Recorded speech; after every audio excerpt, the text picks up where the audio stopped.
Bueno, buenos días. Hoy vamos a conversar sobre la anamnesis de un grupo especial de pacientes, que son las pacientes embarazadas. Nosotros sabemos que la gestación es un proceso fisiológico en el cual se producen una serie de adaptaciones eh, anatómicas, fisiológicas y del metabolismo para la adaptación del feto a la madre, en el vientre de la madre. Algunas de estas adaptaciones muy importantes corresponden hacia el metabolismo del agua corporal. Eh, el aumento del agua corporal total es de 6,5 a 8 litros al final del embarazo. Esto conlleva un aumento del volumen sanguíneo de 1.500 a 1.800 mililitros, que trae como consecuencia una expansión del volumen plasmático, y el resto del contenido de agua se expande en el extracelular. Esto va a llevar que el embarazo tenga un estado de sobrecarga crónica de volumen, en donde va a haber hipervolemia como resultado de retención activa de sodio, porque esto va a hacer que se active, haya un aumento en la activación del sistema renina-angiotensina, con un aumento en la producción de aldosterona y por el aumento de los estrógenos y la desoxicorticosterona. Todos estos cambios fisiológicos van a producir, hay veces, síntomas que son propios del embarazo y que nos van a tener que hacer diferenciar de síntomas de patología que a veces simulan ser una patología, pero son propios del propio estado gestacional. Respecto al sistema cardiovascular, el propio gestación produce un desplazamiento del diafragma y también un efecto sobre la pastilla costal que hace que se desplace el corazón hacia arriba y a la izquierda, y este aumento también de la expansión del volumen plasmático va a llevar a un aumento de masa de la pared del ventrículo izquierdo y un aumento del volumen telediastólico, y eso va a hacer que el paciente tenga un incremento en el gasto cardíaco de un 30 a un 50% en la gestación, que este aumento en el gasto se da un 30 o un 40% a partir de la semana 12, con un pico entre la semana 30 y 38. El sistema cardiovascular también va a tener cambios en la presión arterial. Si ustedes se acuerdan de fisiología, presión arterial es el resultante de la resistencia periférica por el gasto cardíaco. En la primera parte del embarazo va a haber una disminución de la presión arterial como consecuencia de una disminución de la resistencia periférica hasta la mitad del embarazo, o sea, hasta el segundo trimestre, que esto se va a repartir a partir del segundo y tercer trimestre, donde se produce un aumento gradual de las mismas. Esta disminución de la presión arterial en el primer trimestre se debe a niveles elevado de progesterona que producen un efecto de la relajación en el músculo liso. También hay cambios, como les decía, normales que van a simular una enfermedad cardíaca. Como vimos en la actividad práctica número 1, la disnea es la sensación subjetiva de falta de aire, que ustedes van a ver que muchas de nuestras pacientes embarazadas la presentan antes de las de semana 20, y aproximadamente un 75% la experimentan en el tercer trimestre del embarazo. Puede aparecer desde el principio y puede ser a veces moderada, pero hay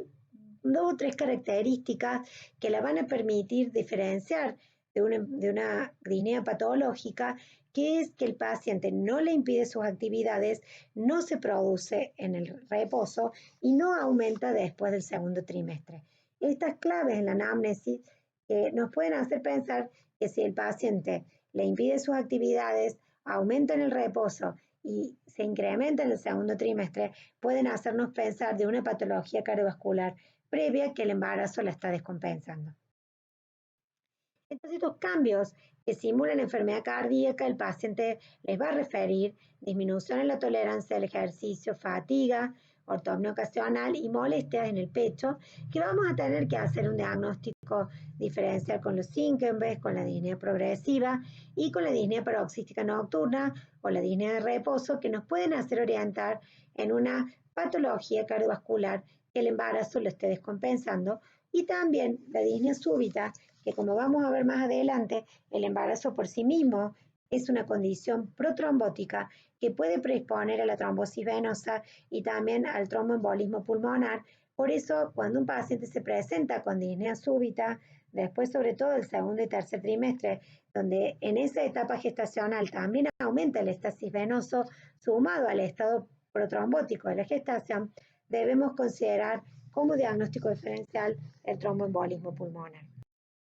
También va a haber edema periférico y taquicardia leve después de la semana 20 del embarazo. Y si nosotros, cuando veamos cardiovascular, hacemos un examen de los ruidos cardíacos, en el primer trimestre, tanto el R1 como el R2 pueden tener un componente bajo. En el segundo trimestre puede haber un 80 o un 90% que fisiológicamente tengan un tercer ruido. Ustedes saben que el tercer ruido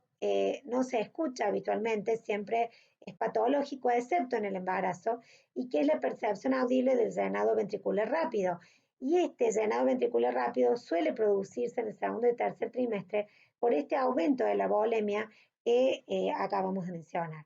También puede haber un soplo sistólico de eyección paraesternal izquierdo que se produce en el 96% de las embarazadas por un aumento en el flujo de la válvula aórtica y pulmonar. El sistema respiratorio también va a tener cambios que pueden expresar síntomas, entre ellos siempre va a haber mucho hiperemia y edema de la mucosa nasofaringea con hiperproducción de moco, que a veces puede producir un taponamiento nasal, con tos crónica y aumento del goteo nasal, que es la causa de la tos crónica, y muchos de estos embarazos pueden tener a veces epistaxis, que es el sangrado por la nariz, por esta congestión, sumado a cuando esto se expone a altas temperaturas, como por ejemplo en las épocas de verano. También puede haber cambios en la caja torácica e hiperventilación crónica con un aumento del 30 al 40% del volumen corriente. Respecto al hematológico, como les mencioné anteriormente, hay un aumento de este volumen sanguíneo plasmático y también de la masa eritrocitaria desde la semana 6 de la gestación hasta las 30 o 34 semanas,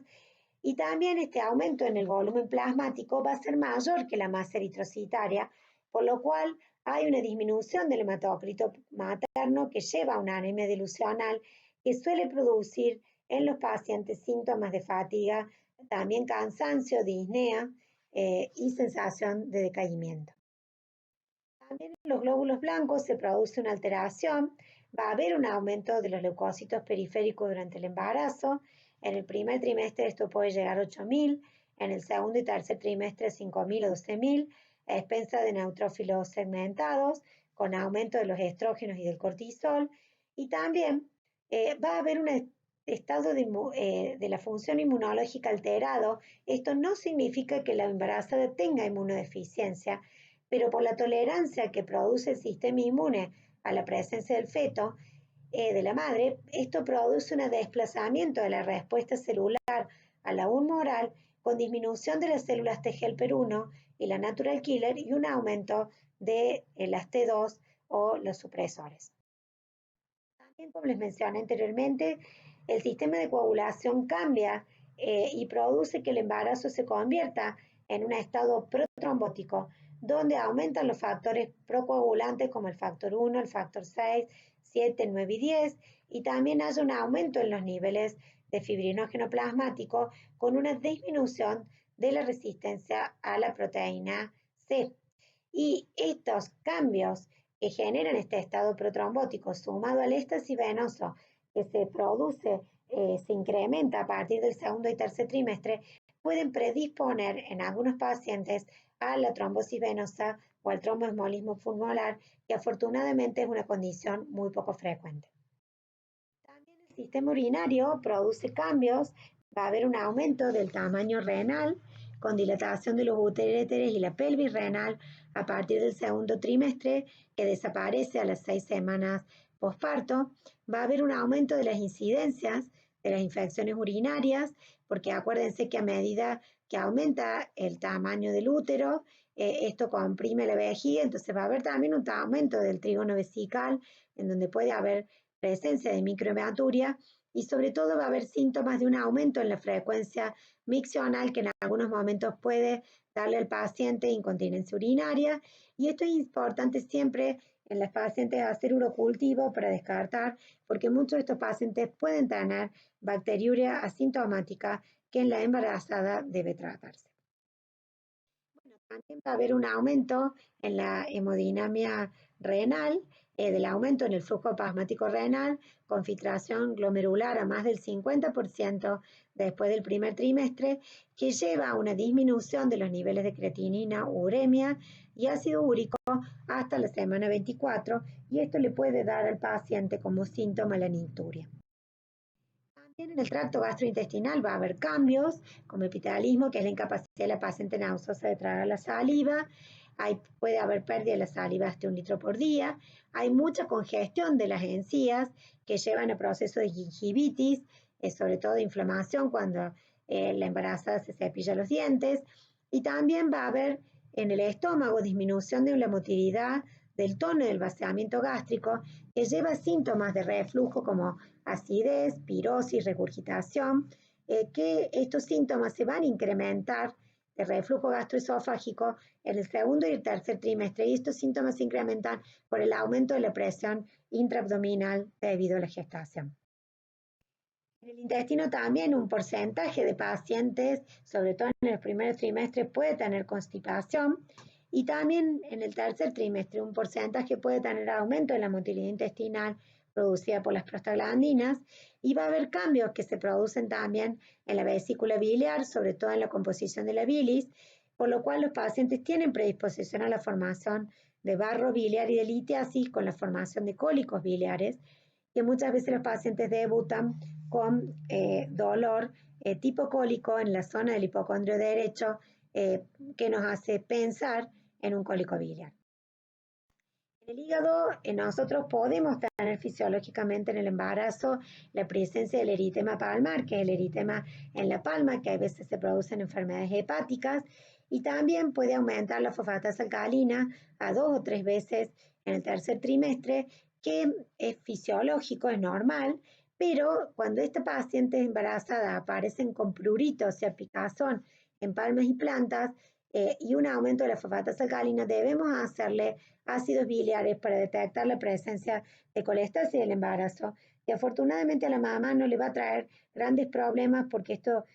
revierte después del embarazo, pero debemos controlar activamente el feto porque puede causar muerte fetal intraútero. También las pacientes en un 70% en el primer trimestre pueden tener náuseas y vómitos matinales que comienzan en las 4 o 6 semanas y mejoran en las 14 a las 16. Hay un grupo de pacientes que puede hacer una condición que es la hiperamesis gravídica, que da náuseas, vómitos con pérdida de peso y puede inclusive llegar a veces a deshidratación y desnutrición con cetosis. Y esta condición suele aumentar las enzimas hepáticas, por lo cual vamos a tener que hacer el diagnóstico diferencial con otras entidades como la hepatitis, la pancreatitis, la colecistitis, y cuando estamos ante un cuadro de hiperemesis gravídica, es muy importante buscar como diagnóstico diferencial, una infección urinaria. También va a haber cambios esqueléticos. Ustedes saben, el embarazo va a producir un aumento de la convexidad anterior de la columna lumbar, y esta lordosis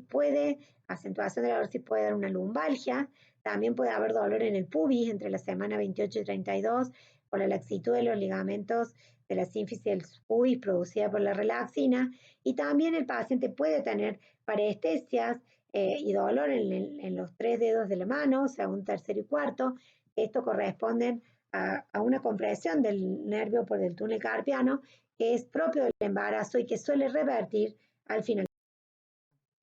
También puede haber cambios que se producen en la piel, como la presencia de hiperpigmentación en la cara y en el abdomen, que es el cloasma del embarazo, y también puede haber hirsutismo con la presencia y también la presencia de estrías por distensión.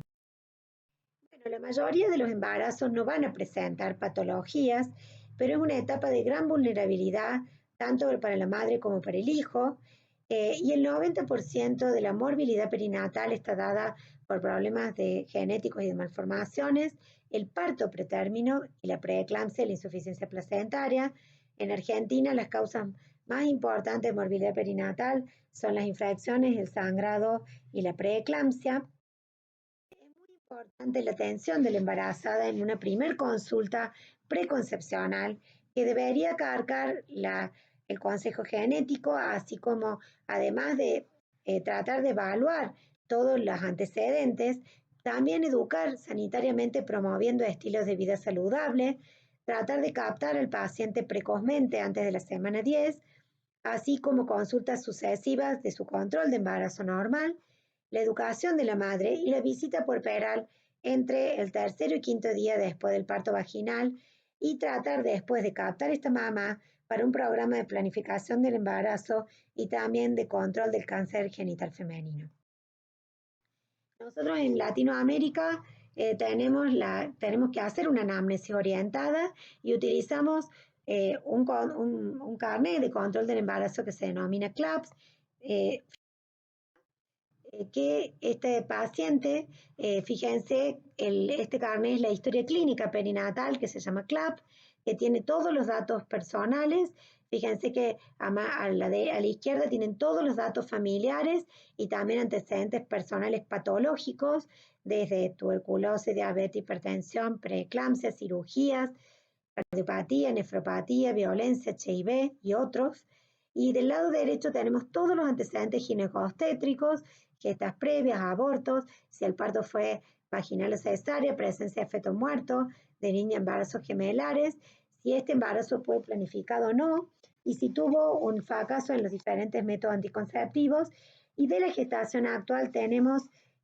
si la fecha de última menstruación es confiable, los ámbitos tóxicos en todos los trimestres, los datos de vacunación, y acá figuran también todos los controles serológicos y de laboratorio que nosotros hacemos, así como el Papa Nicolau, la colposcopía durante la gestación y también el screening de streptococo, la preparación para el parto y la consejería. Y también, fíjense acá, en todas las consultas alternatales el paciente tiene la fecha, la edad de gestación, el peso, la presión arterial, la altura uterina, la presentación, los movimientos fetales y la presencia de latidos cardiofetales y si hay proteinuria. Las actuaciones de la anamnesis son muy importantes en busca de todos los factores de riesgo preconcepcional, como ya les mencioné, de patologías crónicas como la hipertensión, las valvulopatías, la obesidad, la diabetes, la exposición a agentes físicos. Tenemos que hacer una exploración clínica general, una exploración genital en busca de anomalías congénitas, la determinación del grupo sanguíneo y del factor RH, el control adecuado de la patología preexistente, adecuando su tratamiento, pero también el cambiar medicaciones que el paciente puede venir tomando por su patología crónica y que están contraindicadas en el embarazo, por ejemplo, en la hipertensión arterial, cambiar los inhibidores de la enzima convertidora por los antagonistas del calcio o el labetalol, y tratar de compensar todas las cardiopatías, patologías previas al embarazo, para que la paciente llegue a la gestación con todas sus patologías compensadas. Y también se recomienda que pasen al menos 2 ciclos antes de que la mujer quede embarazada, si ha venido utilizando anticonceptivos o DIU para un buen aclaramiento hormonal y en espera también de la regeneración endometrial. Bueno, es importante la valoración inmunológica ante procesos infecciosos más frecuentes como el grupo STORCH y también de la varicela, la rubiola. Es importante la valoración nutricional de este individuo, como también de ver si hay déficit de hierro, de folatos, también dar ácido fólico para evitar los defectos del tubo verbal, evitar los agentes teratógenos, sobre todo en la exposición laboral, y también hacer un diagnóstico de las estrategias de la detección durante la gestación de malformaciones congénitas y también detectar problemas psicológicos y de la pareja antes de. Bueno, debemos ser capaces en nuestra sociedad de tener un compromiso firme y orientado a disminuir el número de mujeres que mueren en el embarazo y en el parto o que esta condición la incapacita o deja secuelas. Y para esto es muy necesario la participación de cada profesional para tratar de promover conciencia y mediante la anamnesis detectar todos los procesos y factores de riesgo que pueden afectar el proceso de la reproducción, y es muy importante el control prenatal, que debe estar ejercido con seriedad, calidez y buena comunicación, así como un contacto de todos los agentes e integrantes del equipo de la salud, porque es una intervención muy bajo costo, muy efectiva y que puede contribuir a la reducción de la morbimortalidad materno-neonatal. Y es muy importante motivar a consultar, a contar con profesionales que indaguen en una anamnesis orientada y a estas necesidades y que tengan un tratamiento reflexivo de estos temas para tratar de reducir la morbimortalidad en todas las embarazadas y en los niños. Bueno, yo quiero que les voy a enviar el carnet de CLAP para que lo trabajemos con los jefes de trabajos prácticos y también para que lo trabajemos en las actividades prácticas. Bueno, un abrazo a todos, que tengan muy buen día.